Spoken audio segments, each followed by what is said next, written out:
এরকম হয়েছে কখনো কারোর সাথে? ভাই নতুন আসছি তো ভাই, এখন কোনো দেখি নাই। এখন না কখনো দেখছেন যে আপনি মোহাম্মদ স্যারকে মেসেজ দিয়েছেন, রিপ্লাই দেখেন নাই? আচ্ছা, কিন্তু আপনার কি মনে হয় যে স্যার হচ্ছে আপনাদের থেকে মানে কোনো অংশে কম ব্যস্ত মানুষ না? ওনারা তো দেখছেন আপনি ইন্ডাস্ট্রিতেই আছে প্রায় 25 বছর ধরে, তাই না? ওনারে যদু মধু থেকে শুরু করে বহুত মানুষ নক দেয়, ইন্ডাস্ট্রির অনেক মানুষ আছে, কিন্তু মানুষটারে কখনো দেখবেন না যে আপনাকে গেট ব্যাক করে নাই। এই জিনিসটা আপনাদের মধ্যে বিল্ড করতে হবে। কোনো গ্রুপের মেসেজ বা কোনো পার্সোনাল মেসেজ কেউ আপনাকে রিচ আউট করছে, কেউ আপনাকে কোনো একটা ইনফরমেশন পাস করছে, আপনি দেখে চুপ করে আছেন বা হচ্ছে ইয়া করতেছেন, এই অভ্যেসটা ভালো না আর কি।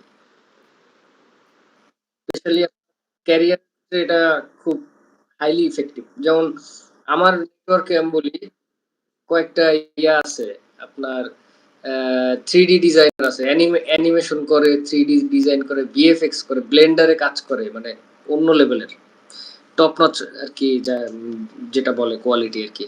ব্লেন্ডারে পুরো একদম 3D অ্যানিমেশন, সুপার রিয়েলিস্টিক। তো এরকম নেটওয়ার্কে, আমার নেটওয়ার্কে অনেকগুলা ছেলেপেলে আছে। তো আমাকে যখন কোন একটা কেউ ইন্ডাস্ট্রিতে নক দেয়, এই যে কয়দিন আগে কিংসুক ভাই নক দিছিল, জিশান কিংসুক, উনি হইতেছে সিন্দাবাদের সিইও ছিল। এখন এখন হচ্ছে উনি মোস্ট প্রবলি এইচএসবিসি ব্যাংকের কোন একটা বড় পোস্টে আছে। আমার উঠ করে নক দিয়ে বলতেছে যে ভাইয়া আপনার নেটওয়ার্কে কোনো ভালো অ্যানিমেটর আছে, অ্যানিমেশন করতে হবে আমার একটা। তো আমি সাথে সাথে চিন্তা করলাম, অ্যানিমেটর কিন্তু আছে 5-7টা, কিন্তু আমি একজনকে রেফার করছি। কেন করছি? কারণ আমি ইমিডিয়েটলি 2-3 জনকে মেসেজ দিছি, কল দিছি, যারা রেসপন্স করে নাই ওদেরকে অটোমেটিক্যালি আমি মানে কনসিডার করি নাই, যাকে পাইছি তাকে ট্যাগ করে দিছি। সো দেখেন, এই প্রম্পট রেসপন্স না দেওয়ার কারণে রেপুটেশন হারাইলো আমার কাছে। আমি নেক্সট টাইম ওদেরকে নকও দিব না, বা হচ্ছে সিরিয়াস কোনো কাজ আসলে আমি চেষ্টা করব যার কাজের কোয়ালিটি না, যার রেসপন্স ভালো, যার কমিউনিকেশন ভালো, তার সাথে কাজ করার।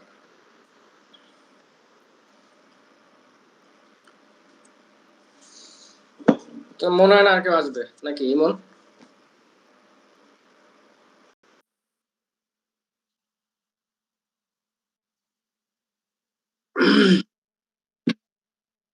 আমি কি শুরু করবো তাইলে নাকি?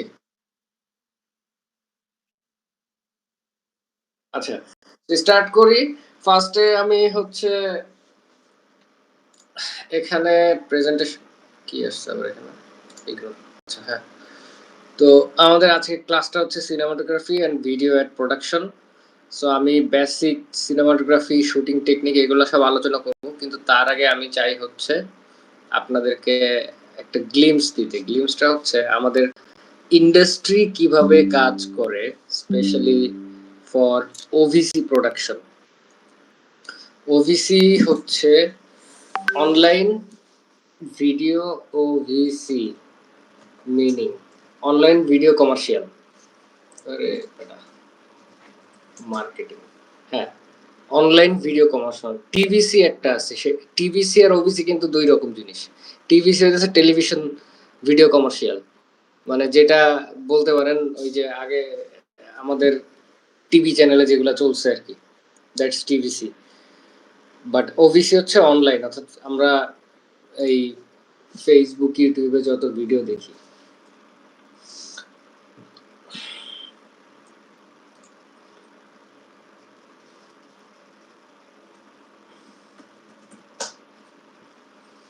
এখন ওবিসি সাধারণত আমাদের বাংলাদেশে যত ই কমার্স আছে ওরা হচ্ছে দুইটা সিস্টেমে করে। খুব কম ই কমার্স আছে যারা আপনার নিজেরা কন্টেন্ট বানায়, যেমন চাল ডাল। আর কিছু আছে অলওয়েজ এজেন্সি ইউজ করে, যেমন বিকাশ। আমি বিকাশের ইস্যু যাচ্ছি, দেখে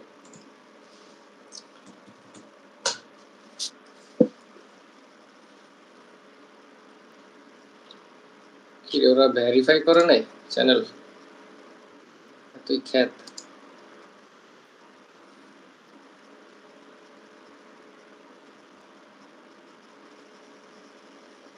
এই যে বিশেষ করে এই যে 6 সেকেন্ডের একটা অ্যাড, এটা পুরাটাই বানাইছে হচ্ছে নন স্কিপেবল যে 6 সেকেন্ডের অ্যাড আছে ওইটা টার্গেট করে। সো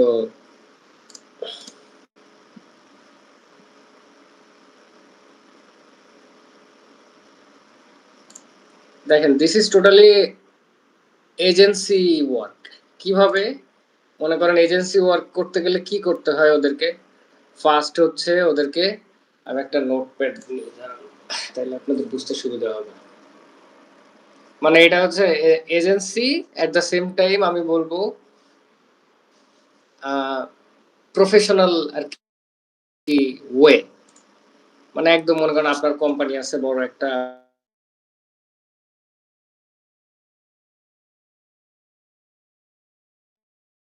সো আপনি এজেন্সি ভাড়া করতেছেন, লাইক বড় আপনার এটা আছে, আপনি হচ্ছে এবার প্রফেশনালি কন্টেন্ট বানাইতেছেন। কারণ এখন এই যে মতো ইন্ডিপেন্ডেন্ট ক্রিয়েটর যারা আছে কন্টেন্ট ঝুঁকতেছে,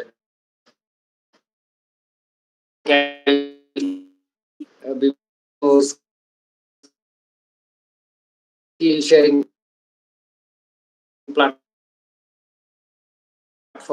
এত রিসোর্স আছে যে সিনেমাটোগ্রাফার সবার মানুষ বোঝা প্রফেশনাল ওবিসি প্রোডাকশনের ক্ষেত্রে এখানে কি কি করা লাগছে এদের? এদের একটা শুটিং হাউস ভাড়া করতে হয়েছে। উত্তরা, মিরপুর বিভিন্ন জায়গায় অনেক শুটিং হাউস পাওয়া যায়। ওই শুটিং হাউস গুলো অ্যাকচুয়ালি বানানোই থাকে ডেকোরেশন করে, মানে যে এখানে এসে শুট করবে। সো শুটিং হাউস নিছে এখানে। এইখানে শুটিং হাউসের পরে হচ্ছে কি করছে, এখানে প্রপস যেমন এই যে পেছনে, এটা শুটিং হাউসের মধ্যে ছিল না। মানে বোঝাইছে যে হারুন ডেকোরেটরের দোকানে এই মানুষটা বসে আছে। সো আমি যদি বলি প্রপস, দেন থার্ড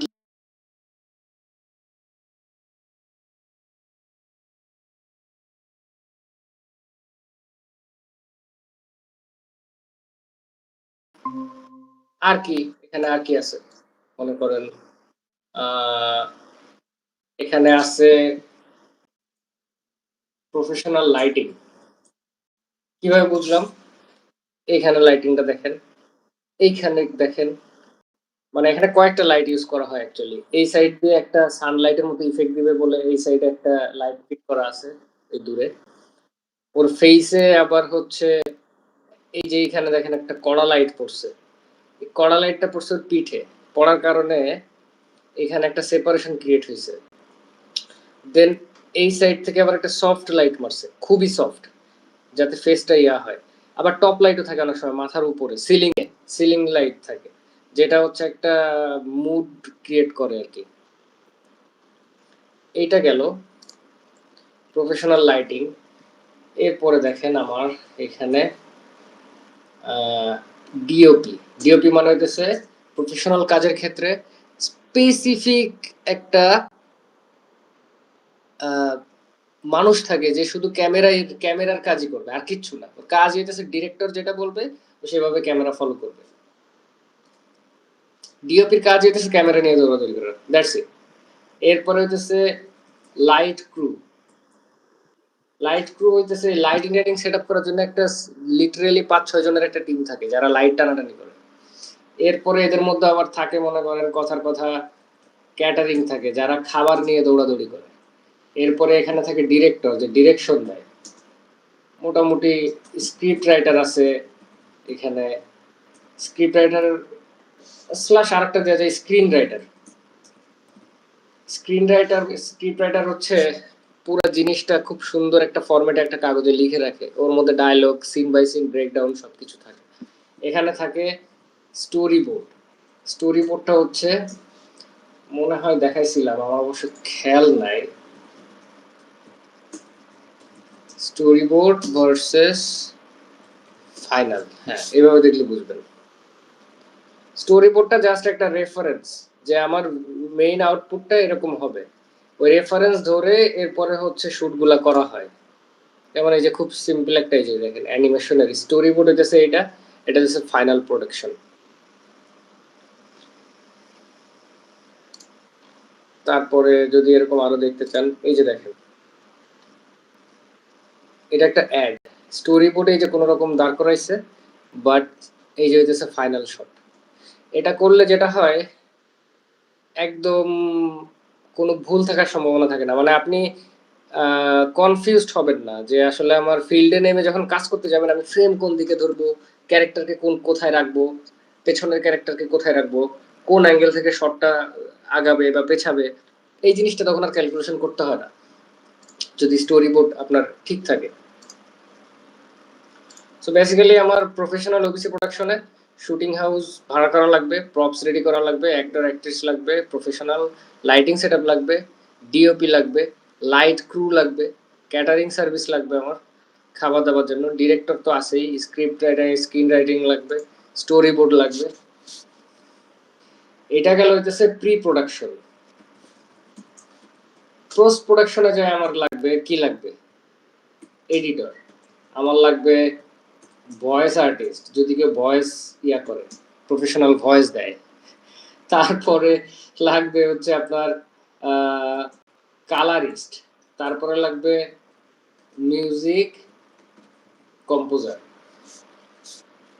ওই যে আচ্ছা এটা কেন বলতেছি, মনে করেন কিছু কিছু অ্যাডে স্পেশালি বাংলা লিঙ্কের আগের যে সমস্ত অ্যাড ছিল বা এই যে জিপির অ্যাড ট্যাড এগুলো দেখবেন একটা নির্দিষ্ট মিউজিকের প্যাটার্ন থাকে, খেয়াল করছেন কিনা আপনারা, এইগুলা পুরাটাই স্ক্র্যাচ থেকে কম্পোজ করতে হয় যাতে ওইটার লাইসেন্স অন্য কারোর কাছে না থাকে। মানে আপনি যদি অনলাইন থেকে র্যান্ডম মিউজিক নেন তাহলে ওইটার লাইসেন্স তো আপনার নাই, তখন আপনার কন্টেন্ট ইউজ করার ক্ষেত্রে ঝামেলা হতে পারে। ভাই দেখিছি এটা আর কি গ্রামীণ ফোনের ইসে আছে, খেয়াল করছি। তারপরে গ্রামীণ ফোনের তো একটা গানই আছে দেখেন না, স্বপ্ন যাবে হ্যাঁ বাড়ি আমার। দেখছি, হ্যাঁ দেখছি। হ্যাঁ হ্যাঁ হ্যাঁ, তো ওইটা তো ওরা নিজেরাই প্রোডাকশন করছে আর কি। তারপরে কালার এডিটর হচ্ছে পুরা জিনিসটা এডিট করে, জিনিসটা বুঝেন। এই পোস্ট প্রোডাকশনের কয়েকটা ফেজ আছে যেগুলা আমি এই লিটারেলি যা কিছু লিস্টের মধ্যে দেখতেছেন এটা আমি একা করছি পুরা জিনিসটা, এবং ইটস পসিবল। কিভাবে আমি বলবো, আপনারা জাস্ট আগে বুঝেন যে একটা প্রোডাকশন কিভাবে কাজ করে। পোস্ট প্রোডাকশনে মানে আপনার প্রি প্রোডাকশন হইতেছে এইগুলা সব ডান, আপনার এগুলা রেডি করে আপনি শুট শেষ করে ফেলছেন। পোস্ট প্রোডাকশনে গিয়ে আপনার এডিটর এসে প্রথমে পুরো জিনিসটা একটা ফরম্যাটে দাঁড় করাবে, কাট সাট করে এদিক সেদিক করে। ভয়েস আর্টিস্ট ভয়েস দিবে, ওই যে ভয়েস ওভার যেগুলো থাকে এই বিভিন্ন ইসের শেষে, বা গায়েবী ভয়েস থাকে, বা অর্ডার করুন ফুড পান্ডায় বা এই টাইপের যে সমস্ত ভয়েস থাকে আর কি, ওইগুলো দিবে। আর্টিস্টের যদি ডাবিং করতে হয় ডাবিং করবে। এরপরে কালারিস্ট হচ্ছে ফুটেজ কালার গ্রেড করবে। This is very interesting. আমি লিঙ্কডইনের একটা ইয়া দেখাই আপনাকে তাইলে বুঝবেন। মানে প্রফেশনাল কাজের একটা অন্যতম ইয়া হইতেছে স্পেশালি ভিডিওগ্রাফির ক্ষেত্রে ভাই কালার। হ্যাঁ এই বলেন। কালার এডিটটা সাধারণত আপনার এডিটররা করে না? ভিডিও এডিটর যারা তারাই কালার এডিট করে, নাকি এর জন্য আলাদা লোক থাকে? প্রফেশনালি যদি যান কালারিস্টদের কাজ জাস্ট কালার করা আর কিছু না। ও, যদি আপনি প্রফেশনালি যান, আমি এই জন্যই বলছি যে প্রফেশনাল কাজের প্যাটার্নটা আপনাদের দেখাই। তো এই জিনিসটা দেখেন, এই যে এই যে হইতেছে আপনার লগ মোডে শুট করা। হ্যাঁ, আমরা যখন এই মিউজিক ভিডিওটা যশোরে করছিলাম লগে শুট করা, মানে লগে শুট করা ফ্ল্যাট কালারে শুট করা আর কি। ফ্ল্যাট কালারে শুট করলে লগে শুট করলে যেটা হয়, এইটা আইফোনের লেটেস্ট মডেলগুলোতে এখন এই ফিচারটা আছে, যেটা হয় কি আপনার শুটিংটা মানে কালারটা একদম এই এরকম ফ্ল্যাট হিসাবে শুট হয়। তাতে করে যে সুবিধাটা হয় যে আপনি পোস্ট প্রোডাকশনে কালার গ্রেডিং যখন করবেন আপনার কাছে অনেক অপশন থাকে, আপনি বিভিন্ন জায়গা থেকে কালার ইচ্ছা মতো আপনি অ্যাডজাস্ট করতে পারেন, যেটা অটোমেটিক মোডে করলে হয় না, মানে অতটা অপশন থাকে না। এই যে দেখছেন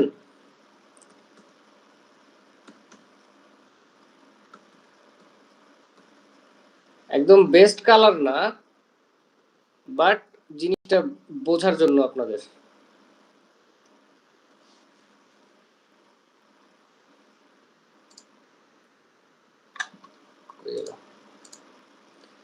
তো কালারিস্টের কাজ কালারিস্ট, তারপরে মিউজিক কম্পোজার মিউজিক করবে, এরপরে আরেকটা আছে হচ্ছে আপনার অ্যানিমেটর। অ্যানিমেটরের কাজ যদি কোনো অ্যানিমেশন থাকে, যদি কোনো 3D কাজ থাকে, যদি কোনো টেক্সটের ইফেক্টের কাজ থাকে, বা ভিএফএক্স এর কাজ থাকে, যে অনেক সময় অনেক ভিএফএক্স এর কাজ দেখবেন এখন অনেক স্টুডিও বা অনেক এজেন্সি এটা করে, যে গ্রিন স্ক্রিনে শুট করে, যে তামিম ইকবালের একটা অ্যাড ছিল না, ওই অনেক বড় করে ওরে দেখায় কক্সবাজারের সি বিচে, মনে আছে? দেখেছি ভাই, মনে আছে। হ্যাঁ হ্যাঁ, ওইটা হচ্ছে আপনার ভিএফএক্স দিয়ে করা। ওইটা ডিফারেন্ট পার্ট, আপনাদের আসলে অত দূর যাওয়ার দরকার নেই, বাট বোঝার ক্ষেত্রে আমি এখানে দিলাম। So this is the professional work method for video production. এখন ওয়ান ম্যান প্রোডাকশন, এখন ওয়ান ম্যান প্রোডাকশন ওয়ার্ক ফ্লোতে আপনি যাইতে চান, আপনার একটা বিজনেস আছে, আপনি নিজে কন্টেন্ট বানাবেন, আপনি নিজে সিনেমাটোগ্রাফি করবেন, আপনি নিজে অ্যাডও বানাইতে চান, তখন আপনি কি করবেন? আপনার সবার আগে আপনার যেটা করতে হবে, আপনি যেই প্রোডাক্ট নিয়ে কাজ করতেছেন, আচ্ছা আমাদের বলেন আপনি কি প্রোডাক্ট নিয়ে করবেন, আমি সেইভাবে তাইলে একটা বের করে দিই। আমাকে খালিদ বলেন আপনার কি প্রোডাক্ট, মনে করেন আপনার একটা বিজনেস আছে, আপনি একটা প্রোডাক্ট করবেন, অ্যাড বানাবেন, আপনার কি বিজনেস আছে বলেন।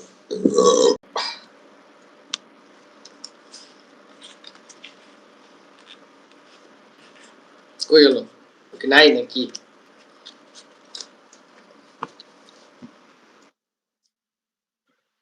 ইমন ভাই বলেন, ইমন ভাই আপনি বলেন। আচ্ছা আচ্ছা, আপনার সে লেডিস পড়ে আছেন, যাই হোক।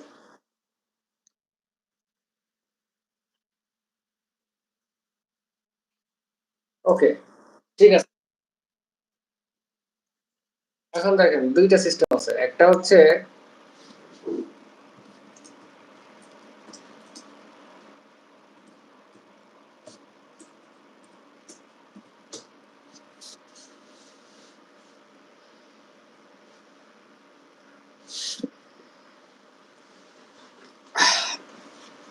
দুইটা ওয়েতে আপনি অ্যাড বানাইতে পারেন। ফার্স্ট হচ্ছে আপনি চ্যাট জিপিটির কাছ থেকে হেল্প নিতে পারেন, হ্যাঁ,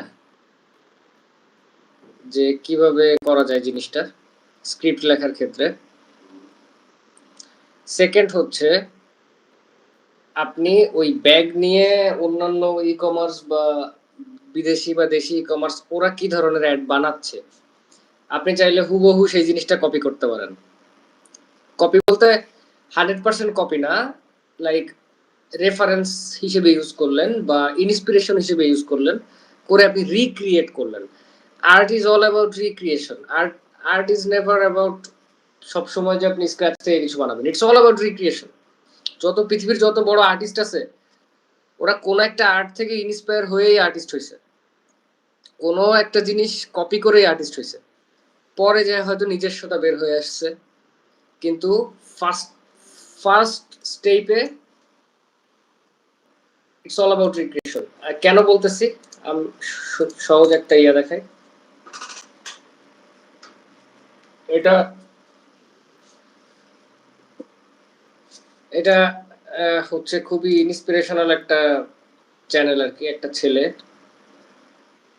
সো দেখেন ওর কন্টেন্ট গুলা, ওর ক্যামেরার কাজ ইটস আনলাইক এনিথিং। আমি আমার জীবনে এত ক্রিয়েটিভ কোনো পার্সন দেখি না ইউটিউবে। আমি গ্রুপে দিয়ে দিচ্ছি, এটা কাইন্ড অফ লাইক আপনার কেস স্টাডির একটা পার্ট হিসেবে রাখতে পারেন, তাহলে বুঝবেন যে আমি কেন বললাম art is all about stealing বা রিক্রিয়েশন। এখন আমি আমি এটা নিয়ে একটা উদাহরণ দেখাই আপনাদের। জেপ্টো,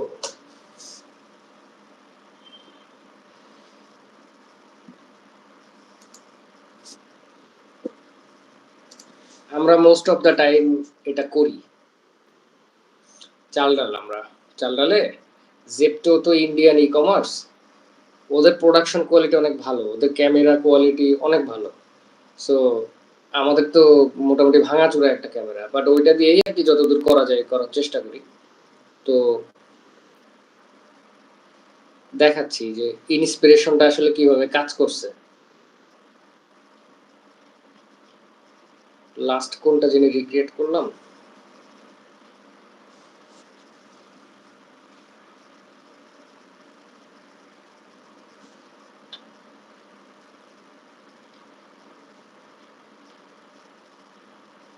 আচ্ছা এইটাই দেখে, এইটাই দেখে।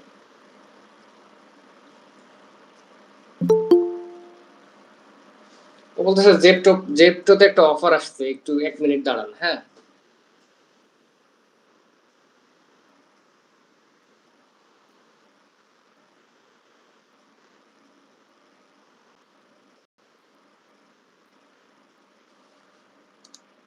দেখলেন?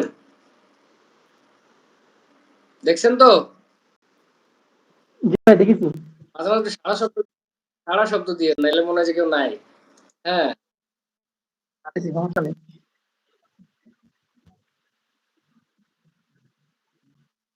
ঠিক আছে।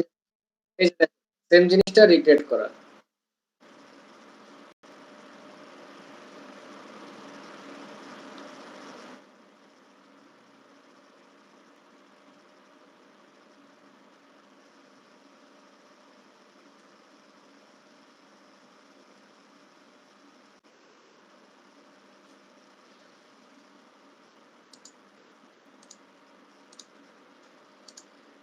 তো বুঝলেন তো যে মানে একদম হুবহু সবকিছু মিল খায় নাই, কিন্তু অনেক ক্ষেত্রে এই যে আরেকটা দেখে, আরেকটা এই যে ও বলতেছে বাসে কি কোনোদিনও সিট মেট্রোতে কি কোনোদিনও সিট পাবো না আমরা? তো এই লোকটা ধাক্কা মারে এসে কয় না, নেই মিলেগা।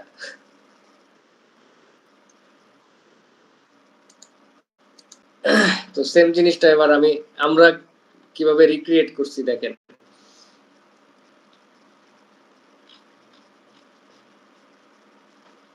কি ব্যাপার, এতদিন হয়ে গেছে?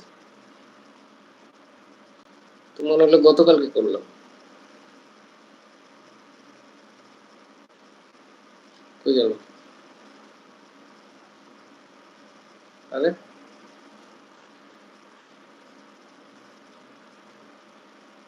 এই যে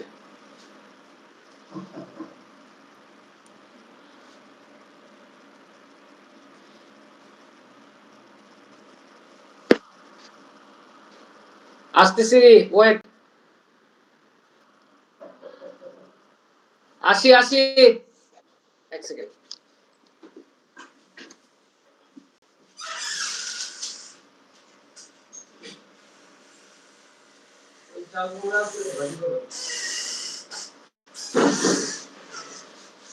তো দেখছেন জি ওরা কি? ভাই। হ্যাঁ হ্যাঁ, তো কিভাবে, যেমন তারপরে আবার এই যে দেখে বিকাশের আরেকটা জিনিস দেখে। ওরা আমার মনে হয় এই কন্টেন্টের পেছনে ওরা না হইলেও লাখ খানেক টাকার কাছাকাছি খরচ করছে, if I am not wrong. কোথায় এখানে কি পাবো?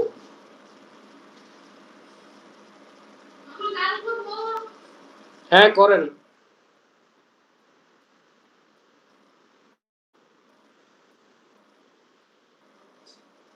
এই যে এটা বিজয় দিবসে ওরা লাখ খানেক টাকার মতো খরচ করছে, অথবা সর্বনিম্ন হইলেও 60,000 টাকা বা 70,000 টাকা খরচ করছে। এটা হইতেছে এআই দিয়ে একটা অডিও গান বানাইছে, দেন হচ্ছে আবার ওটা দিয়ে একটা ভিডিও বানাইছে। মানে সুনো দিয়ে হয়তো অডিওটা বের করছে, দেন এআই ভিডিও জেনারেট করে একটা মিউজিক ভিডিও বানাইছে আর কি। ছোট 1 মিনিট 44 সেকেন্ড। এরপরে ওদের এখানে অনেক ইয়ে আছে, ওরা পিকচার ইউজ করছে, মানে খুব বেশি ইয়া না আর কি, অ্যাক্টিভিটিস নাই। কিন্তু আমরা যেটা করছি, আমরা অবশ্যই এর পেছনে বুস্টিং এ কোনো টাকা ঢালি নাই, নাইলে অনেক ভিডিও আসতো। আমরা চ্যাট জিপিটির সোরা কিনছি আর কি, যেহেতু আমরা এজেন্সির কাছে যাই না। সো এখানে খরচ হয়েছে $20,000 মতো আর কি। চ্যাট জিপিটির যে বড় $200 যে ইয়া আছে, প্যাকেজ আছে, ওইটা কিনছি। কিনে পুরো মিউজিক ভিডিওটা বানানো। মানে জিনিসটা বুঝেন, আপনার এজেন্সি লাগতেছে না, লিটারেলি পুরো কাজটা আমি একা করছি এবং আমার লাগছে হচ্ছে 4 দিনের মতো টোটাল পুরো জিনিসটা দাঁড় করাইতে। লিরিক লিখছি চ্যাট জিপিটি দিয়ে, সোনো দিয়ে গান বানাইছি, এরপরে সোরা দিয়ে ভিডিওটা পুরো জেনারেট করছি, প্রম্পট লিখছি প্রচুর, চ্যাট জিপিটি ইউজ করে প্রম্পট লিখছি, তারপর আবার নিজে ঘাটাইছি সোরার যে এক্সপ্লোর পেজ আছে ওইখানে অন্যান্য ভিডিওগুলো জেনারেট করতে কি কি প্রম্পট ইউজ করছে। সো এইগুলো একটার পর একটা দেখে দেখে সেইভাবে আমি পুরো জিনিসটা আউটলাইন করছি আর কি। কই গেল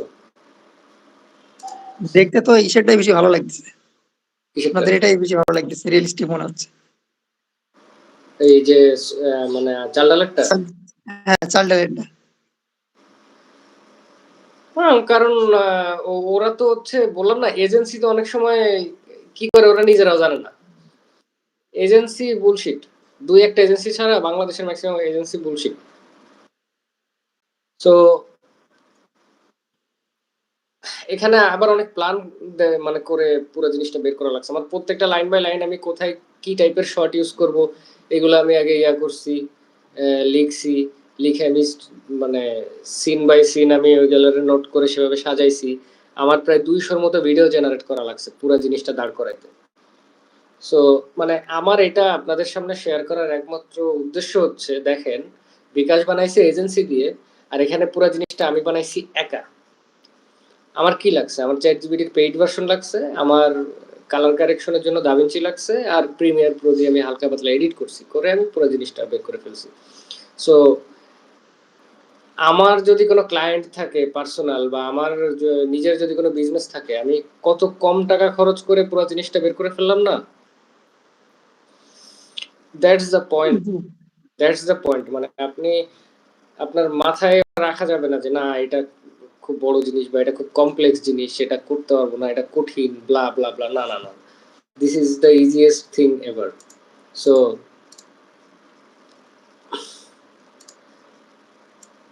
তো ওয়ান ম্যান প্রোডাকশন বা ওয়ার্ক ফ্লোটা তাহলে কি হলো, সেটা হচ্ছে ইন্সপিরেশন ফাইন্ডিং, মানে হচ্ছে look for other ads with the same product or service. খোঁজার চেষ্টা করবেন আপনি যে জিনিসটাতে অ্যাড বানাচ্ছেন সেম জিনিস বা সেম ইয়ার কি অন্য কোনো কোম্পানি কাজ করতেছে কিনা। যদি দেখেন যে হ্যাঁ পাওয়া গেছে, ওকে, এখান থেকে ইন্সপিরেশন নিয়ে কিছু একটা বানায় ফেলি। অথবা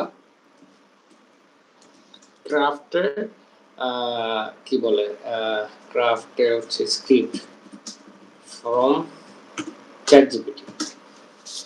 চ্যাট জিপিটি দিয়ে আমি, এটা তো ফ্রি ভার্সন, তো ফ্রি ভার্সনে আবার অতটা ইয়া নাই আপনার, চ্যাট জিপিটি ফ্রি ভার্সনে আসলে অতটা ফ্রিডম দেয় না। পেইড ভার্সনে একটা সেপারেট অপশনই আছে যেখানে হচ্ছে ব্র্যান্ডিং এর অ্যাডের স্ক্রিপ্ট বের করা যায়। আমি আপনাদেরকে দেখাইতেছি, আমি 2 দিন আগে এই কাজটা করছি এবং এটা পাবলিশ হবে আর কি, 2-1 দিনের মধ্যে পাবলিশ হবে। আমি আপনাদেরকে জাস্ট দেখাই, দাঁড়ান। ভাই চ্যাট জিপিটির 4.0 কেমন ভাই? 4.0 শুনেন, চ্যাট জিপিটি যখন পেইড কিনবেন everything is super shiny, that's it. 4.2 4.0 কি জানি না, ফ্রি ভার্সনে আসলে অতটা মজা নাই। পেইড ভার্সনে যে যেরকম মানে কি বলে ফ্রিডম বা ফিচার, কারণ আমি নিজে দেখছি তো স্ক্রিপ্ট লিখতে গেলে আমার ইয়ানে পেইড ভার্সনে আমি যখন ওই ব্র্যান্ডিং এর জন্য যে স্পেশাল একটা রাইটিং টুলস আছে ওটা দিয়ে যখন আমি ইয়া করি, খুব সুন্দর করে সব কিছু চলে আসে। বাট আমি যখন ফ্রি ভার্সনে দিচ্ছি আমি ওরকম ফিডব্যাক পাচ্ছি না।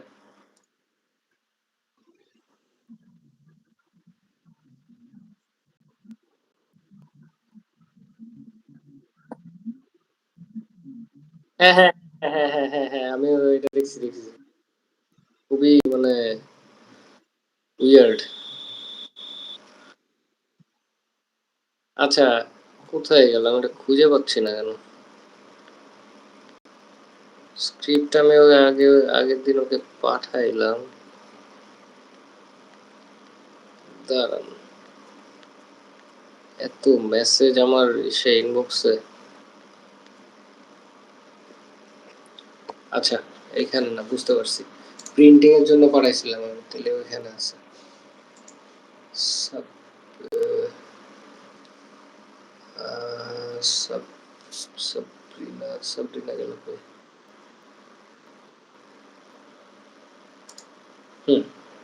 হ্যাঁ, ডকুমেন্টই গায়েব। আচ্ছা, কোনো একটা কাহিনী আছে আর কি, মানে দেখেন, যাই হোক, আপনারা 2 দিন পরে আমি ভিডিও রিলিজ হলে আমি এখানে ড্রপ করে দেবো। সো বেসিক্যালি আমার হচ্ছে স্ক্রিপ্ট ক্রাফট করা লাগবে, দেন হচ্ছে একটা স্টোরি বোর্ড। এখন স্টোরি বোর্ড কিভাবে বানাবেন? মনে করেন আপনি একটা 10 সেকেন্ডের অ্যাড শুট করবেন, যেখানে হচ্ছে কোনো ক্যারেক্টার কথা বলবে। এখন সেটা ইনডোর হইতে পারে, অফিস এনভায়রনমেন্ট হতে পারে, মানে বিভিন্ন জায়গায় হতে পারে। তো ওই অনুযায়ী আপনি একটা স্ক্রিপ্ট বোর্ড আঁকবেন। আপনার স্ক্রিপ্ট বোর্ড কি বলে, স্টোরি বোর্ড ড্রয়িং, এডি খাতা কলমে করতে হবে, স্ক্রিপ্ট দেখে দেখে। স্কেচের মতো ফ্রেম বাই ফ্রেম আপনি স্টোরি বোর্ড আঁকবেন। দাঁড়ান, দেখাইতেছি।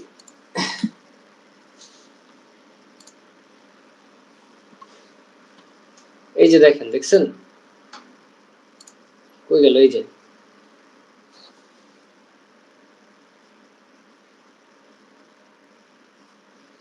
এই যে 6টা স্ক্রিন, হ্যাঁ, আঁকছে কিন্তু খুব কাঁচা হাতে আঁকা, দেখেই বোঝা যাচ্ছে। বাট এটা কিছু না, এটা জাস্ট রেফারেন্স, যে আপনার মাথায় থাকলেও যে আমি ফ্রেমটা এভাবে করব। এই যে স্ক্রিন বাই স্ক্রিন। ইনফ্যাক্ট নিচে অনেক সময় ডায়লগও লিখে দেয় যে এখানে এই ডায়লগটা থাকবে এবং এইভাবে ক্যারেক্টার থাকবে এবং ক্যামেরার অ্যাঙ্গেলটা এইদিকে ধরা হবে, এরকম আর কি আগে থেকে একটা প্ল্যানিং। বা কোথায় আমার ক্লোজ শট হবে, কোথায় ব্রড শট হবে, যে একটু বড় করে সবাইকে দেখাবো, কোথায় জুম করে দেখাবো। এই জিনিসগুলো হচ্ছে আপনার যাতে করে আগে থেকে সাজানো থাকে, নাইলে আপনি কনফিউজড হয়ে যাবেন। শুটিং এ যায় আপনার মনে হবে যে না, এই দিক দিয়ে ক্যামেরা ধরলে ভালো হয়, ওই দিক দিয়ে ধরলে ভালো হয়।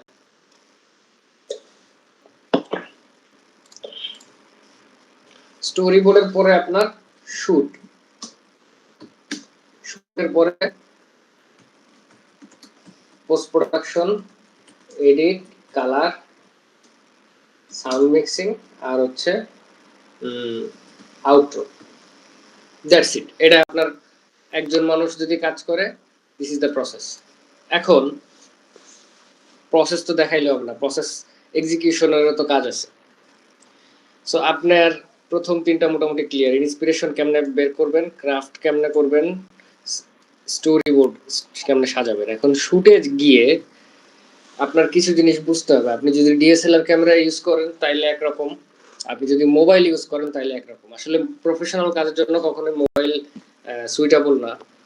তবে আপনি যদি ইউজার জেনারেটেড কন্টেন্টের দিকে ফোকাস করেন, ইউজিসি কন্টেন্ট যেগুলো, ওইগুলো এখন পাবলিক খুব খায়, তাইলে ঠিক আছে, তাইলে আপনার মোবাইলের কন্টেন্ট দিয়ে আপনি ফেসবুকে অ্যাডটা চালাইতে পারবেন। কিন্তু আপনি যদি মনে করেন যে না, আমি মোবাইলের কন্টেন্ট দিয়ে তো আমার অ্যাড চলতেছে, বাট আমি একটু প্রফেশনাল একটা ভিডিও প্রোডাকশন চাই, তখন আপনার একটা ডিএসএলআর লাগবে। সো ডিএসএলআর লাগবে, নট জাস্ট ডিএসএলআর, আপনার প্রাইম লেন্স সহ একটা ক্যামেরা লাগবে। কেন প্রাইম লেন্স লাগবে সেটা যদি বুঝতে চান, দেখেন।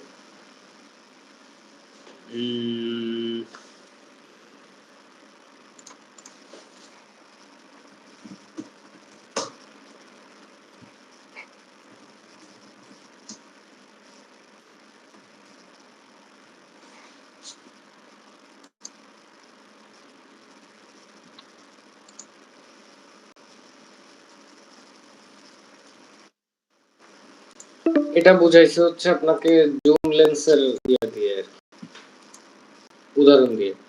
সে 35mm হচ্ছে এই যে, মানে যখন জুম লেন্স ইউজ করা হয় 35mm যদি ফোকাল লেন্স থাকে তাইলে পুরো ভিউটা এরকম আসবে। আপনি যদি জুম করে 50 mm এ নিয়ে আসেন তাইলে যে আরো ক্লোজ। এটা মনে হয় এটা কত, এটা 60 mm মনে হয়, এটা 85, এটা 135, এটা 200 mm, মানে 200 mm। ফুল জুম করছে একদম, ফুলটা ফোকাস, ব্যাকগ্রাউন্ড ব্লার হয়েছে। এটা হচ্ছে জুম লেন্সের কাজ। বাট প্রাইম লেন্সের কাজ হইতেছে, প্রাইম লেন্সে কোনো জুম থাকে না, প্রাইম লেন্সে একদম fixed focal length. So prime lens হচ্ছে আপনার 35 mm হয়, 50 mm হয়, 70 mm হয়, আবার 16 mm হয়। এক একটা এক একটা টাইপের শটের জন্য এক এক রকম লেন্থ ইউজ করে। এখন 16 মানে 16 mm হচ্ছে সব থেকে ওয়াইড ফোকাল লেন্থ। 35 mm হচ্ছে একটু জুম হবে, এই 50 mm হইলে আরো জুম হবে, 70 mm হইলে আরো জুম হবে, মানে তখন আপনার আরো দূরের থেকে নিতে হবে ফুটেজ। বাট প্রাইম লেন্সটা অ্যাড বানানো বা মুভি বানানোর ক্ষেত্রে সব থেকে বেশি ইউজ করে, কারণ এটার ব্যাকগ্রাউন্ডের যে সেপারেশন বা বোকে বলে যেটাকে, ওটা খুব স্মুথ হয়। আর ভিডিও অ্যাড প্রোডাকশনের জন্য 35 এবং 50 mm এই দুইটা সব থেকে বেশি পপুলার। আর আপনি যদি পিওভি টাইপের শট নিতে চান, যে একটু ওয়াইড অ্যাঙ্গেল থেকে দেখাবেন, তখন আবার আপনার 16 mm লেন্স ইউজ করতে হয়। আমি আপনাদেরকে একটা দেখাই, লাইভ একটা, তাইলে বুঝবেন। আমার ক্যামেরা দিয়ে দেখাইতেছি। এইটা হচ্ছে 35 mm লেন্স, প্রাইম লেন্স, এটার কোনো জুম নাই।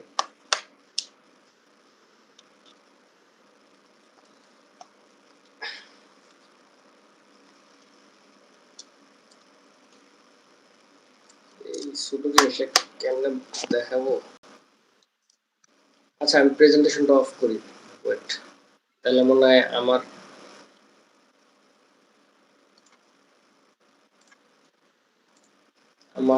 মানে ইয়াটা বেশি ভালো করে দেখা যাবে। হ্যাঁ,